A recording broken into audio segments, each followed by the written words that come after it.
Now that we've had a chance to talk about what content and language objectives are and how to write them, I want to take some time to talk about content and language standards and the resources that you can use to identify grade level standards for your unit plan and for lessons that come out of your unit plan that will then lead to the objectives that you will write that are specific to what you'll be focusing on in your unit.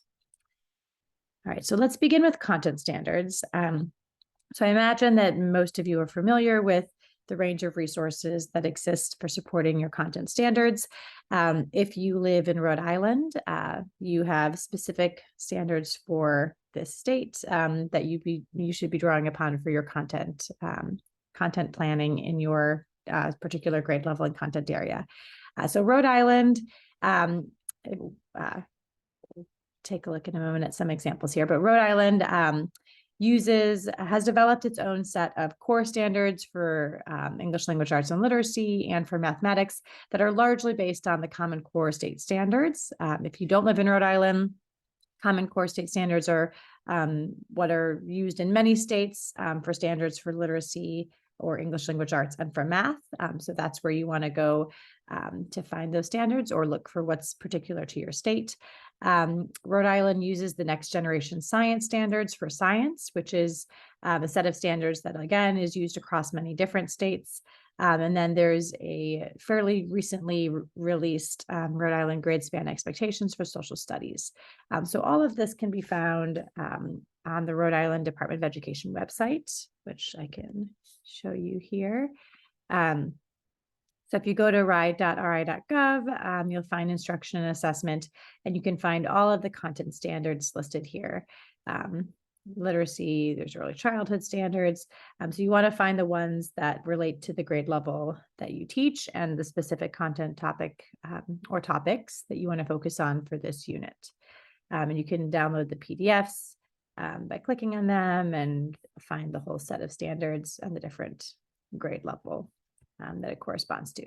So that is, and the Next Generation Science Standards, you can also find them by grade level, by the specific area you'll be focusing on. So again, spend some time if you haven't already in your practice, getting to know these different standards, content standards, so that you can use them for your unit plan. Now, those are content standards. I want to spend a little bit more time getting into language standards, as I imagine that language standards might be new for many of you. So in 2020, WIDA, which is an organization based in Madison, Wisconsin, that does a lot of work with designing assessments and creating standards for supporting multilingual learners. WIDA released their most recent English language development standards framework. And I think this framework is an incredible tool for planning language objectives and for making sure that you're really targeting language standards that will help students be successful across all content areas and in using school-based language. So I'm going to walk you through what the standards framework looks like and where you can find what I think is kind of the most useful components of it to support your lesson design and your unit design for this course. So the WIDA ELD standards framework is divided into these 4 different components. There's standard statements, key language uses, language expectations, and then proficiency level descriptors. So we're going to break apart what each of these things is. So first we have the ELD standard statements. So the standard statements are basically very broad statements about how students, how English learners or multilingual learners need to be able to use language to be successful in school. So they divide them into 5 standards. They have standard 1, which is the language for social instructional purposes. Like standard 2, language for language arts. Standard 3 is language for math. Standard 4 is language for science. And then we have language for social studies. So this is just very broad, saying that students need to develop the ability to use language in these different ways to be successful at school. Those are the standard statements. Then we move into the key language uses. And I think this is a really useful thing that WIDA has provided in the ELD framework. So WIDA, in the in the video you watched about language objectives, I talk about language functions and language forms, and I gave you a lot of examples of language functions, how we use language, because there are many ways that students use language at school. What WIDA has done is they've simplified that a bit, and they've said there are really 4 main ways that students use language at school. They use language to narrate, to inform, to explain, and to argue.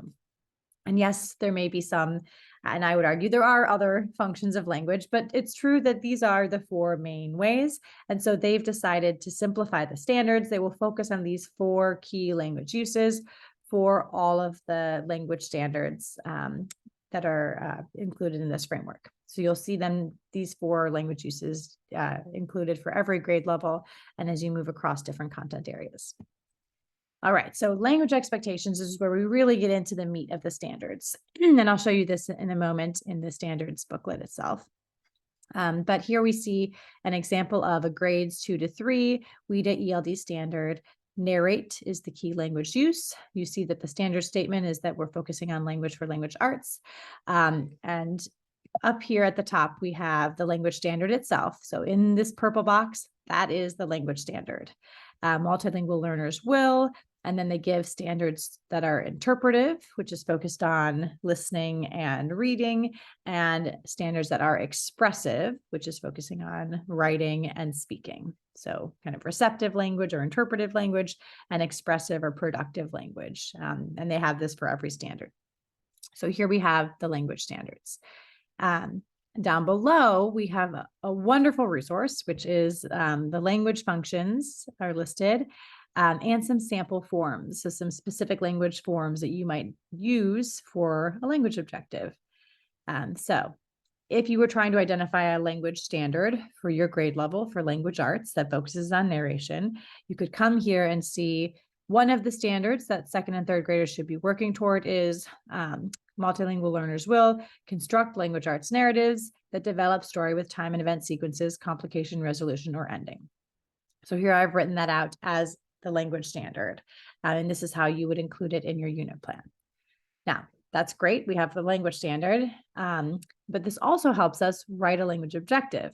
So based on this standard, a language objective that might come out of that I might focus on in a lesson is students to be able to write fictional narratives that develop the story with time and event sequences, complication, and resolution. So that's all still connected to the standard, using connectors to sequence time and events. And I took that right here from the sample forms and language features that they have below. So here I looked to find the function of language, and this was an example that they gave for what the language features might look like. So you can see how this is a great resource for supporting you to write language objectives.